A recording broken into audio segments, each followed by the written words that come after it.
오늘은 바라봄의 법칙이라는 제목으로 하나님 말씀 보겠습니다. 인간은 이 눈을 들어서 무엇을 바라보는가에 따라서 운명과 미래가 자신의 삶이 달라집니다. 성경에도 이건 성경의 또한 원칙이기도 합니다. 바라보아서는 안 될 것을 바라보므로 인하여서 그 안에 저주가 오고 죄가 들어오고 큰 대가를 지불하는 사건들이 나오지요. 대표적인 예로 하와입니다.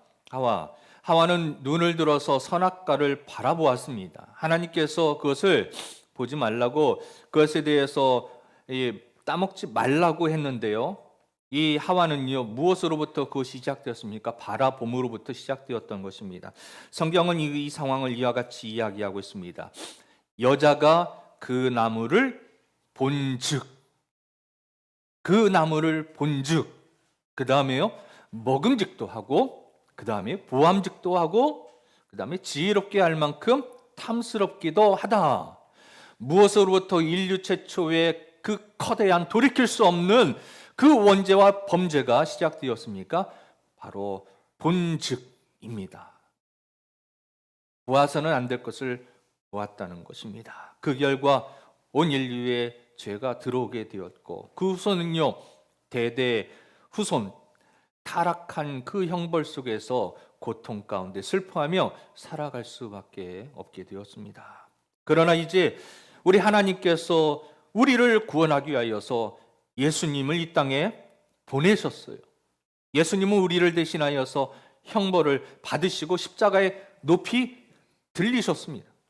이처럼 여러분, 바라봄이 어떤 인생의 변화와 결과를 가져오는지 오늘 성경의 말씀을 통하여서 여러분과 함께 은혜를 나누고자 합니다.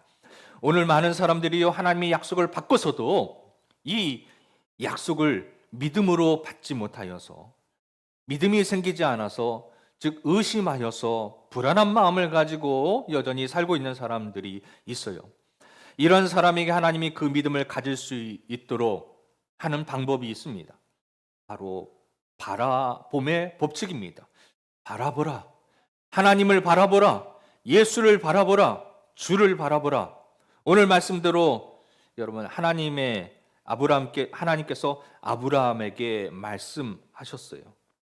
그런데 이 언약의 말씀은 아브라함에게만 끝나는 것이 아니라 아브라함의 후손, 자자, 손손 대대로 모든 믿음의 사람들에게 동일하게 적용이 되어집니다.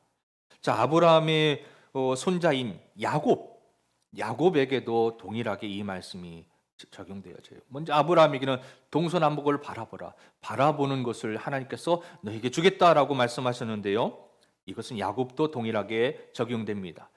자, 야곱이 실패와 낭패를 당해서 그가 집을 이제 방황하고 있을 때, 어려움을 당하고 있을 때, 그가 평생 이제 집에서 도망쳐 나와서 수십 년 동안 이 삼촌 라반의 집에서 살고 있었지만 여전히 그 안에는 해결되지 못한, 그리고 경제적인 문제들이 있었습니다. 자, 그런데 이 모든 것들을 하나님께서 바꿔놓으신 하나님의 방법이 있어요. 그건 바로 바라봄의 법칙입니다. 외삼촌 라반의 집에서 이 야곱은 무려 20년 동안 그곳에서 거의 말 그대로 종살이처럼 그렇게 헌신하면서 삼촌의 집을 가꾸며 양떼를, 그 짐승들을 가꾸면서 살았습니다. 20년 동안 머슴 생활을 하면서 고향으로 돌아가고 싶은 마음이 있었지만 하나님께서 허락하지 않으셔서 20년 동안 그곳에 있다가 드디어 하나님께서 고향으로 돌아갈 마음을 주셨습니다. 자, 이 삼촌은 이 조카 야곱을 20년 동안 부려먹으면서도 자기의 두 딸을 주는 것 외에는 월급을 주지 않고 그렇게 부려먹었어요. 그때 이제 야곱이 말합니다. 이제 나는 집으로 돌아가는 명령을 받았으므로 집으로 돌아가야 되겠습니다. 외삼촌에게 이렇게 얘기하자, 그동안 20년 동안 열심히 일했던 최고의 일꾼인 야곱 때문에 이 외삼촌이 큰 축복을 받았거든요. 물질적인, 경제적인 여러 가지 축복을 많이 받았거든요. 그런데 1등 공신인 야곱이 다시 집으로 간다니 큰일 난 겁니다. 그래서 이 외삼촌 라반이 야곱아, 그럼 내가 뭘 들어주면 너 여기 남겠느냐? 내가 무엇을 해주면 너가 여기 있겠느냐? 그러자 야곱이 이렇게 이야기합니다.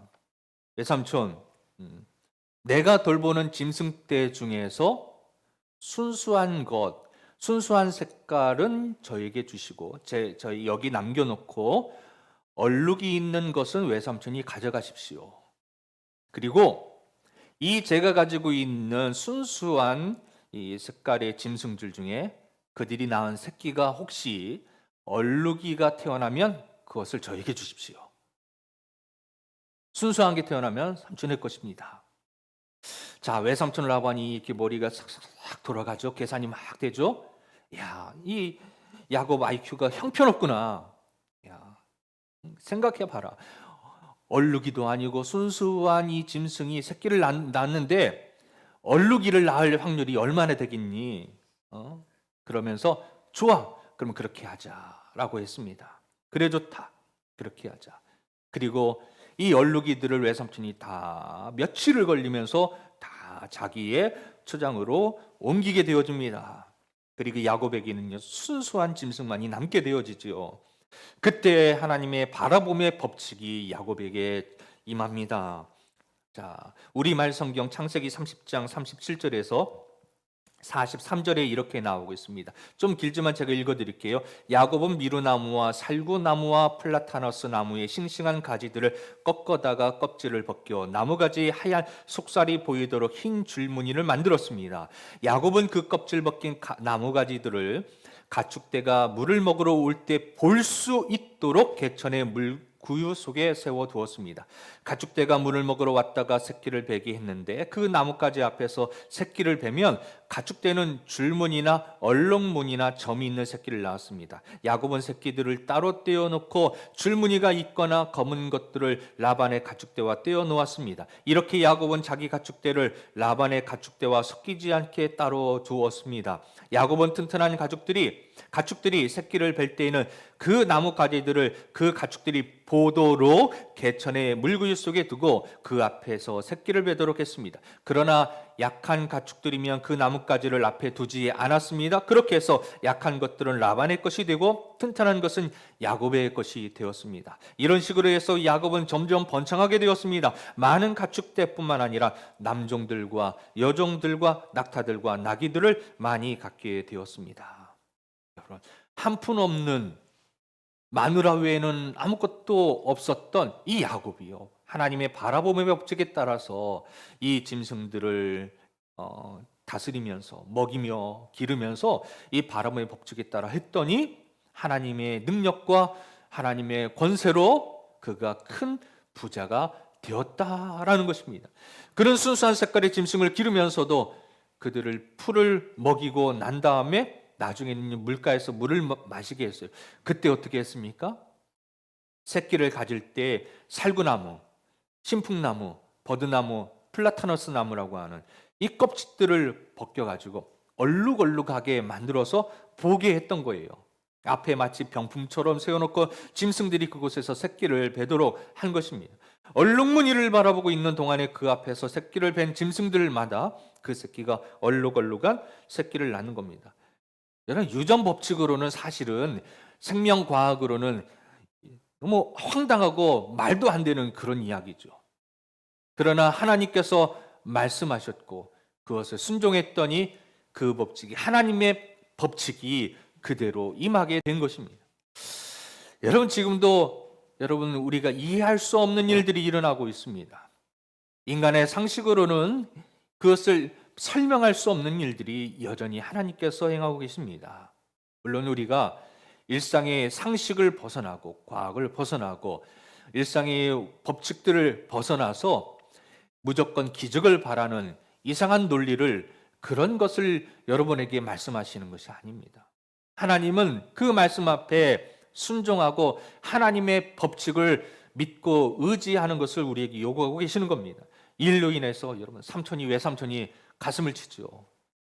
아니, 이게 웬일인고? 순수한 짐승을 맡겼는데 낳았다면 얼룩한 무늬가 나오고 낳았다 하면은 얼룩한 무늬가 나오니 세상이 어찌 이럴 수 있는가 깜짝 놀라는 것입니다. 하나님을 두려워하지 않는, 하나님의 법칙을 따르지 않았던 삼촌은요 깜짝 놀라는 것이지요. 여러분에게도 이와 같은 하나님의 바라봄의 법칙과 축복이 여러분에게 임하기를 바랍니다. 세상 사람들이 볼 때마다 예수 믿는 사람들이 믿음으로 반응할 때, 믿음으로 살아갈 때 하나님의 은혜와 축복이 함께 하심으로 세상 사람들이 이게 아닌데 여러분 세상 사람들이 놀랄 만한 하나님의 축복이 여러분과 함께 있기를 주님의 이름으로 축원합니다. 하나님은 야곱에게 이렇게 복을 주시겠다고 약속했습니다. 그런데 만약에 야곱이 그 말씀을 믿지 않았다면, 그대로 행하지 않았다면 이 복은 임할 수 없는 거예요. 하나님은 인격적이셔서 우리에게 내가 너에게 축복하겠다. 그러나 한 가지 나의 법칙이 있다. 이 말씀이 있다. 이 말씀을 믿고 따르면 내가 너에게 약속한 이 복을 다 반드시 이루겠다라고 말씀하십니다. 오늘 우리에게 주시는 그 말씀이 바로 바라봄의 법칙인 것입니다. 야곱이 그 바라봄의 법칙을 사용할 때 그는 믿음이 생기고 그 믿음을 통해서 하나님께서 역사하셔서 짐승떼들의 유전 법칙을 뛰어넘게 하신 것입니다. 지금도 하나님의 역사하는 기적은 우리에게 일어나고 있는 줄로 믿습니다. 여러분, 바라봄의 법칙이라고 하는 것은 하나님이 우리에게 약속을 주시고 난 다음에 이 약속을 받았으나 그것을 믿지 못하는 사람들에게 그것을 확실히 믿고 그 믿음을 가지고서 하나님의 은총을 받을 수 있도록 도와주는 영적인 법칙이에요. 영혼 구원에 있어서도 마찬가지입니다. 영혼 구원의 법칙에 있어서 여러분, 우리가 전도할 때에 전도의 능력이 물론 말주변이 좋은 사람이 있어요. 말만 하면 사람들을 막 끌어들이는 사람이 있습니다. 자, 고등학교 때 교회에서 이제 중고등부 모임을 이렇게 하면은 꼭 사람들의 이 눈과 귀를 마음을 싹 모으는 2년 선배 형이 있었습니다. 공부도 꽤 잘했어요. 그런데 공부를 잘하는 것도 잘한 거지만 이 선배와 선배 둘이서 이야기를 하면 사람들이요 너무 재밌어하는 겁니다. 여러분, 영화를 보고 와요. 그러면 영화를 실제로 본 것보다 그 선배 얘기를 듣는 것이 더 재밌어요. 영화보다 더 재밌어요. 얘기가 언제 끝나는지, 얼마나 지났는지 몰라요. 여러분, 1시간짜리 영화를 봤는데요 3시간을 얘기해요. 그래도 재밌어요.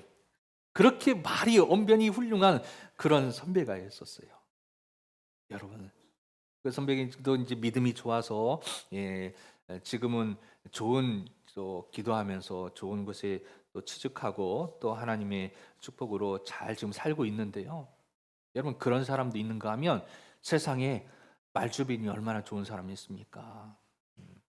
사람들의 마음을 홀딱 다 모아가지고 안 좋은 곳에 사기치는 사람들이 있어요. 그 사람 말이 다 늘 것처럼 보여요. 그런데 나중에 보니까 다 사기예요.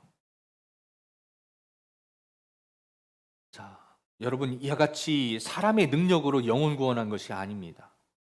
우리가 영혼 구원할 때, 전도할 때도 이 바라봄의 법칙이 적용될 수가 있어요. 오늘 이 말씀을 준비하면서 하나님 어떻게 바라봄의 법칙이 우리 영혼 구원하는 데 적용될 수 있을까요? 하나님, 이 땅에 죽어가는 영혼들을 살리는 일이 어떻게 사용될까요? 기도하는데요.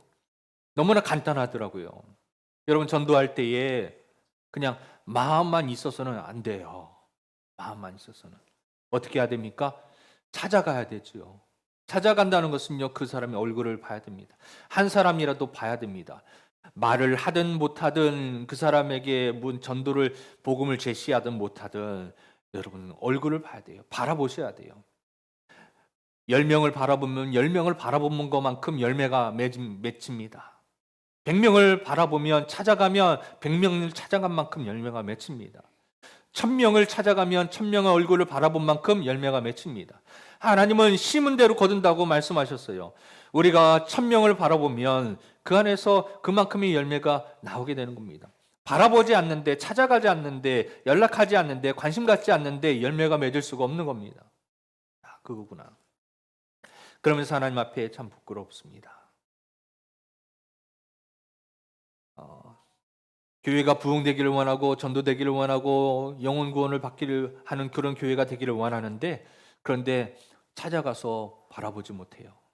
지난번에 계속해서 아직도 참 교훈이 되는 것은, 지난번 김장을 나눌 때에 찾아가서 얼굴을 보고 또 이 김장을 나눠드리고 기도해드리고 할 때에 얼마나 저도 기쁘고 받는 분도 기쁘고 얼마나 모두에게 기쁨이 되는지, 우리 교회도 기쁘고 얼마나 기뻤는지 모르겠습니다. 사랑하는 여러분, 우리에게는 영혼 구원의 사명이 있고, 이 지역에 코로나 때문에, 경제적으로, 육신의 건강 때문에, 가족의 관계 때문에, 사업 문제, 직장 문제, 학업 문제, 여러 가지 어려움을 인하여서 고통당하고 있는 영혼들에게 우리는 하나님의 축복과 평안과 사랑과 희망을 전달해 줄 빛과 소금의 사명이 우리에게 있는 줄로 믿습니다. 여러분, 그거 어떻게 감당하시겠습니까? 어떻게 순종하시겠습니까? 그것도 오늘 바라봄의 법칙을 적용하셔야 됩니다. 여러분, 얼굴을 보셔야 돼요. 코로나 때문에 직접 찾아가는 게 어려우시다 하면은, 여러분, 사실 마스크 꽁꽁 쓰고 집에 들어가지 않아도 문 앞에서, 현관 앞에서 여러분 찾아가서 한번 얼굴 보고 인사해줘도 좋습니다. 그리고 요즘에는 여러분 스마트폰으로 영상으로 통화할 수 있잖아요.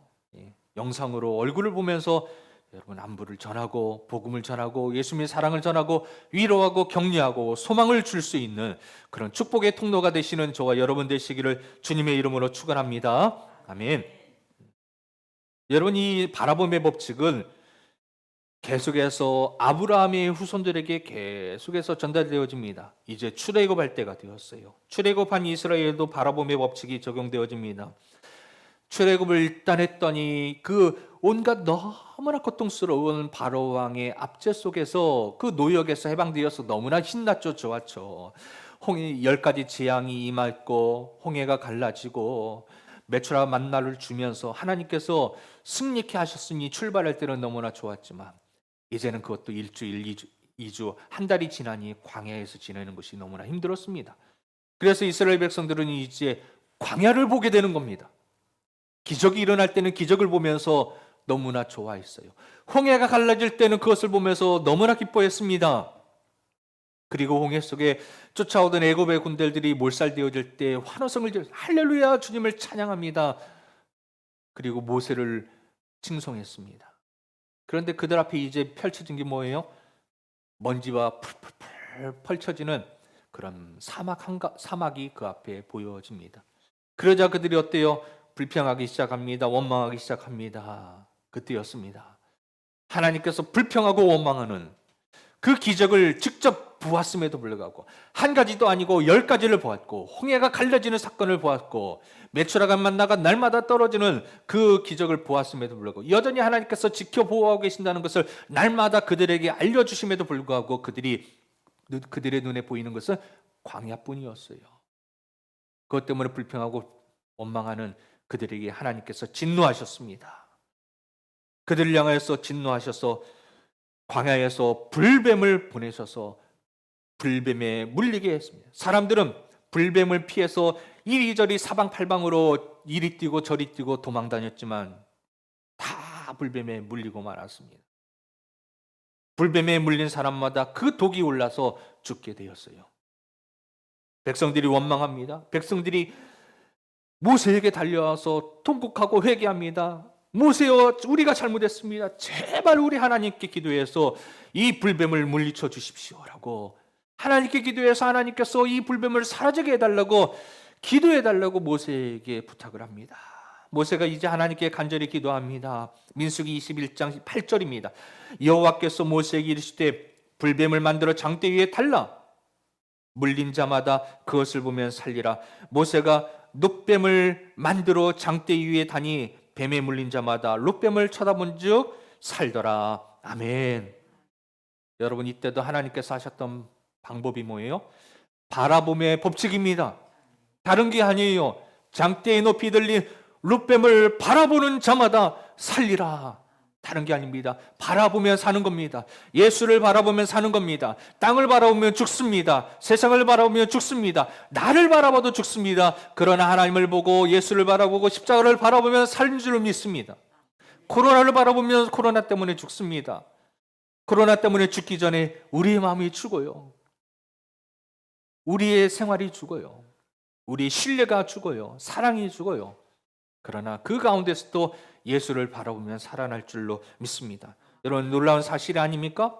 불뱀에 달려서 수많은 사람들이 불뱀에 달려들어가지고 그것에 물려서 죽었어요.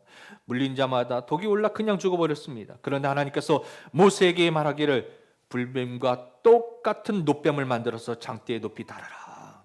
이것을 본 자마다 살리라. 여러분, 불뱀은 하나님의 심판을 보여주는 겁니다.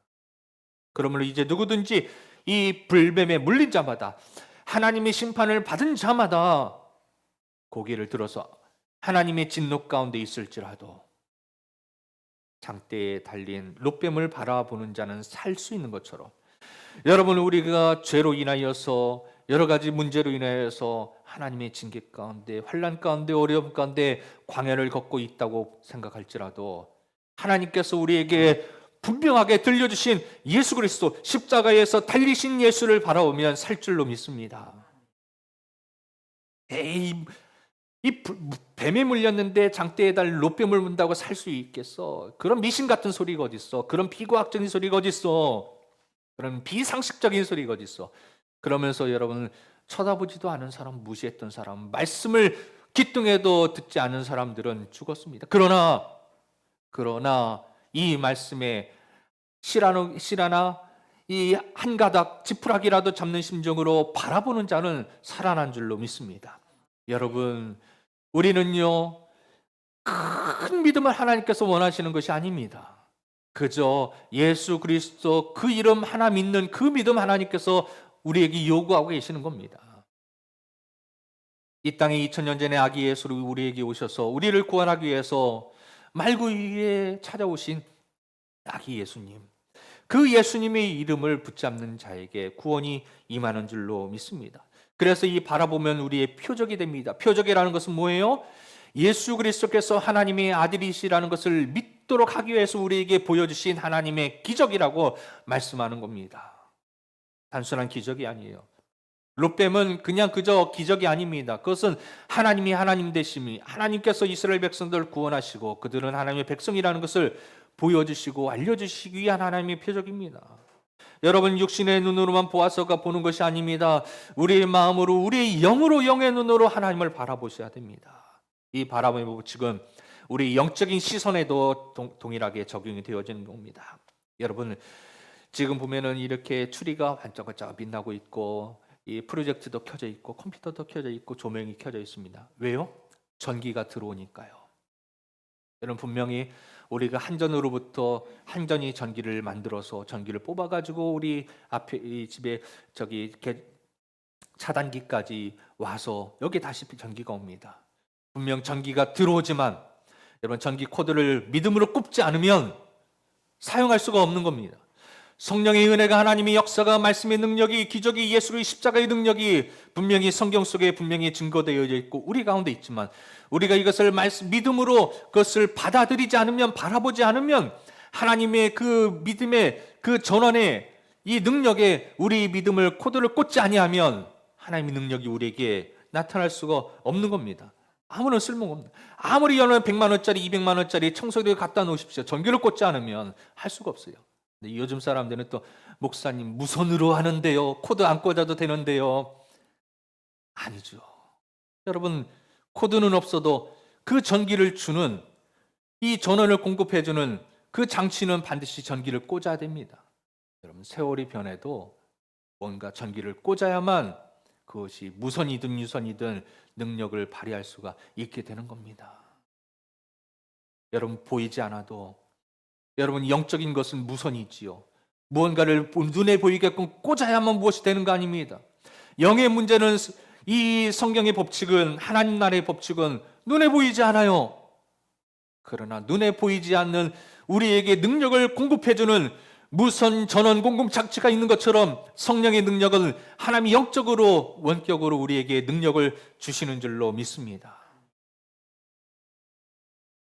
그러니까 우리가 충전이 되면 휴대폰을 가지고 충전시킨 다음에 하루 종일 어디를 다니면서 다 어디서든지 무엇을 할 수 있는 것처럼 우리가 성령의 능력을 충전을 받으면, 능력을 성령 충만하면 우리가 그 능력으로 어디서든지 그 능력을 발휘할 수 있게 되는 겁니다. 그러므로 우리는 날마다 아침에 나가서 일하다가 저녁이 들어오면 충전기에 스마트폰을 꽂아서 다시 그 배터리를 충전하듯이 우리는 날마다 새벽마다 매 주일마다 하나님께 접속하셔서 성령의 능력으로 충만하여서 그 능력으로 우리는 하나님의 능력을 발휘하며 성령의 사람으로 살아가야 되는 겁니다. 예수님도 동일하게 이렇게 말씀하셨어요. 모세가 광야에서 뱀을 든 것 같이 인자도 들려야 하리라. 이는 저를 믿는 자마다 영생을 얻게 하려 하심이라 라고 말씀하셨습니다. 사랑하는 여러분, 예수님이 십자가의 의미를 깨닫고 십자가를 우리가 바라봄으로 우리의 삶이 달라질 수 있습니다. 지금 이 환경이 달라질 수 있습니다. 여러분, 이 환경이, 이 여러 전염병이 우리를 두렵게 하고 있습니다. 우리의 생활을 다 바꿔 놓았습니다. 그렇지만 환경이 바뀌어도 우리의 마음은 하나님 나라 천국의 평안이 우리에게 하나님께서 주시는 줄로 믿습니다. 하나님을 바라보면 그 가운데서도 희망이 있고 소망이 있고 평안이 있고 기쁨이 있고 사랑이 있고 섬김과 나눔이, 천국의 공동체가 우리 안에 임할 수가 있게 되는 것입니다. 그러므로 오늘 이 시간 우리는 십자가에 매달리신 예수 그리스도를 바라보시기를 주님의 이름으로 축원합니다. 그 주님께서 우리에게 승리를 주실 것입니다. 그 주님께서 우리를 이기게 하실 것입니다. 주님은 위대하십니다. 찬송하면서 주님을 바라보십시오. 기도하면서 주님을 바라보십시오.